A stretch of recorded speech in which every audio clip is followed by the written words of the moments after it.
आज मैं आप मल्टीप्लिकेशन गोटे बहुत ही सहज ट्रिक शेयर करने को जाऊँगी। तो जदि आपरी भाव गोटे संख्या दी जाए तार दुईटी अंक सामान अच्छी और गोटे अंक विशिष्ट संख्या सहित गुणन करार अच्छी तो मैंने यही ट्रिक को व्यवहार कर बहुत ही सहज आंसर बाहर कर पार। तो ये आमको केते दी जाए 22 गुणन 9 फिर आम गोटे 2 नवा और क्या सहित गुणन कर 9 9 गुणन 2 के 18 एवं कौन करवा यही दुईटी संख्या को आम मिसेदेवा 8 मिसाला 1 के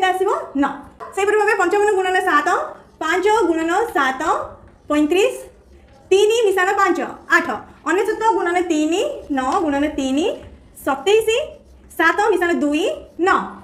से भाव 44 गुणन 8 के 4 गुणन 8 32 3 मिसाण 2 5 66 गुणन 2 6 गुणन 2 12 1 मिसाण 2 3 77 गुणन 5